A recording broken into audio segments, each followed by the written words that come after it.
Hello guys, welcome back to my channel. My name is Mansoor and you are watching TV. तो आज मैं आ चुका हूँ फिर से एक हॉरर स्टोरी लेकर, और अभी मैं काफ़ी ज़्यादा स्कैर्ड हूँ। मैंने ये पूरा कमरा जो है बंद किया हुआ है यहाँ से भी, एंड ये विंडोज़ भी बंद किए हैं यहाँ से सारी।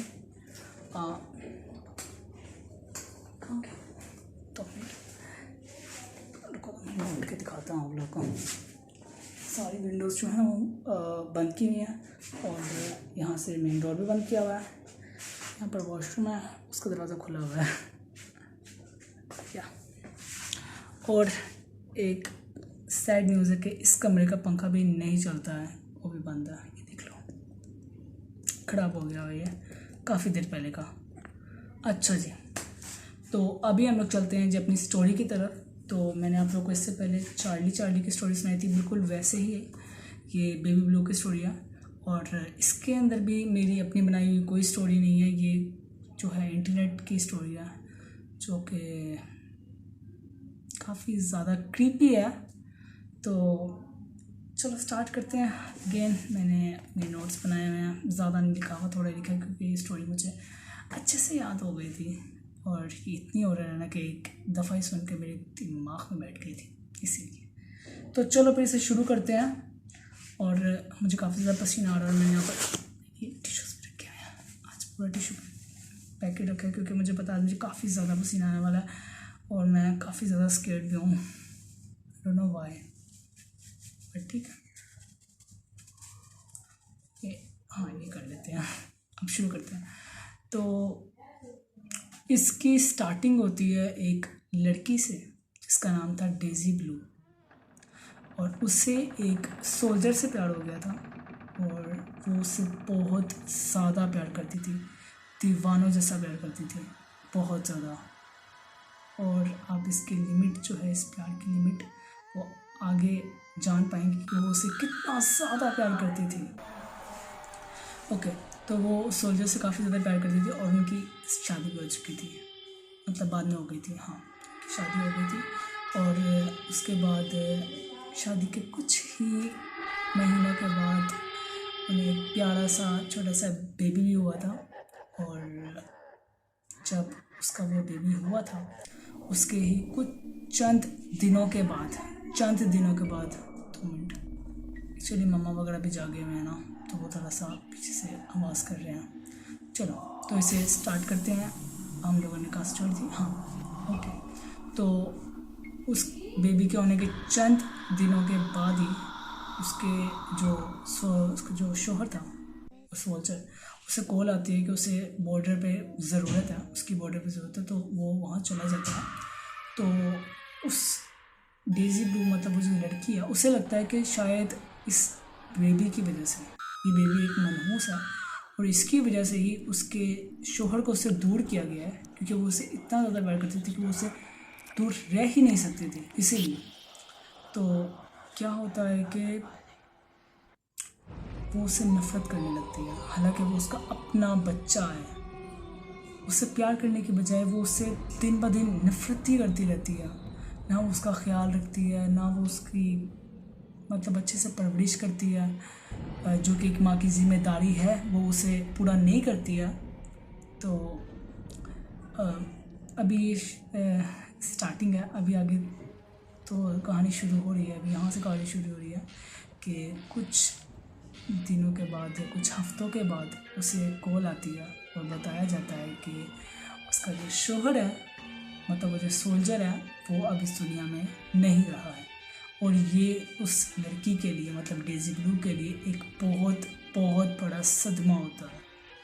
वो अपने प्यार को खो चुकी थी, उस प्यार को जिसे वो इस दुनिया में सबसे ज़्यादा प्यार करती थी, जिसके पीछे वो दीवानी थी। और ये सुनकर वो अपने होश में नहीं रहती, वो इधर उधर भागती है, चीखती है, चिल्लाती है, और बस रोती रहती है।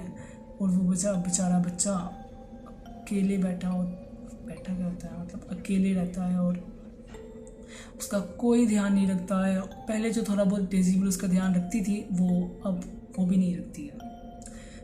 तो पहले जो डेज़ी ब्लूज़ का थोड़ा बहुत ध्यान रखती थी वो अब भी नहीं रखती। मुझे काफ़ी ज़्यादा पसीना आ रहा है क्योंकि यहाँ से काफ़ी स्केरी होने वाला है ये काम। तो कई दिनों से वो बच्चा ऐसे ही पड़ा रहता है, उसकी कोई सफाई वगैरह या फिर उसका कोई खाना वगैरह उसे नहीं मिलता है और वो बेचारा रोता रहता है।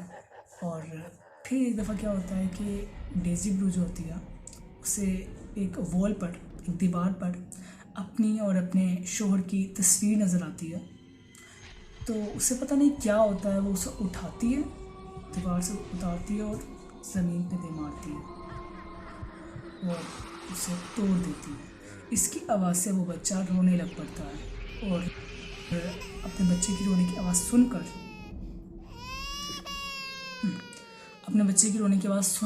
उसे बर्दाश्त नहीं होता और वो जो कांच का टुकड़ा था ना, उस फ्रेम के ऊपर जो कांच लगा होता है उसके टुकड़े हो गए थे, उससे ज़मीन पर लग रहा था। इसी वजह से उसका एक टुकड़ा पकड़ के, जो बड़ा वाला टुकड़ा था उससे पकड़ के उसने अपने बच्चे को मार दिया, ख़त्म कर दिया। और उसके बाद उसने उसी कांच के टुकड़े से अपने आप को भी मार दिया था। और यहाँ पर जाके ख़त्म हो जाती है डेज़ी ब्लू की स्टोरी। बट यहाँ से शुरू होती है इसका चैलेंज की कहानी। इसकी चैलेंज की कहानी वो क्या है कि कई लोगों ने ये ट्राई किया है, ये चैलेंज किया है और कई लोगों को नेगेटिव रिस्पॉन्स भी मिला है। बट मुझे नहीं पता क्योंकि मैंने कभी ट्राई नहीं किया और ना ही मैं ट्राई करने वाला हूँ क्योंकि मैं काफ़ी ज़्यादा फट हूँ।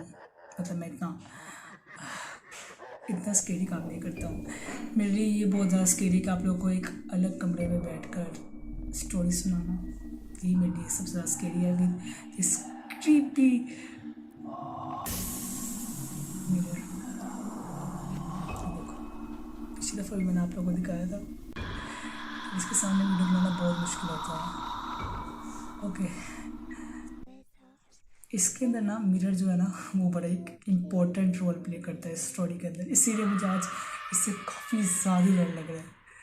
अच्छा, इसका चैलेंज क्या है कि कहा जाता है कि डेज़ी ब्लू अब भी दुनिया भर में जितने भी शीशे हैं के पीछे मौजूद है, अपना घर बसाकर बैठी हुई है। तो इस चैलेंज को करने के लिए आप लोगों को, मतलब आप लोग ना ही करना तो बेहतर है। मतलब इस चैलेंज के लिए आपको एक मोमबत्ती लेकर रात के 3 बजे, मतलब डेविल टाइम जो होती है, हाँ डेविल टाइम जो होता है उसके चलते ही आपको एक मोमबत्ती लेके जानी है और जो शीशा होता है ना वॉशरूम, उसके सामने खड़े होकर आपको यूँ ऐसे हाथ करके, ऐसे जैसे आपने किसी बच्चे को पकड़ा हो, ऐसे हाथ करके आपको बोलना है, baby blue I know what she did to you, baby blue I know what she did to you. और आपको ऐसे ऐसे हाथ करने जैसे आप किसी बच्चे को सहला रहे हो। ओके, तो आपको क्या होता है कि कुछ देर बाद आपको महसूस होता है कि आपने के हाथ में एक बच्चे का वज़न आपको महसूस होता है।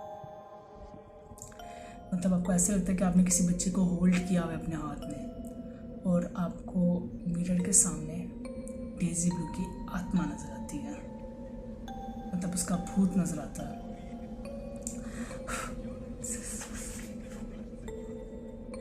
ओके, आपको उसका भूत नज़र आता है और वो आपको डराने की कोशिश करता है अपनी चीख से, और वो चीख इतनी तेज़ होती है कि आपको दिल करता है कि आप ऐसे करके, दिल नहीं मतलब हाँ दिल नहीं कह सकते हैं, सॉरी मैं थोड़ा बहुत भूल जाता हूँ इसमें से, कि आपको ऐसे लगता है कि आपने जो हाथ ऐसे किए हुए हैं ना, तो आप ऐसे कानों को बंद कर लो उस हाथों से।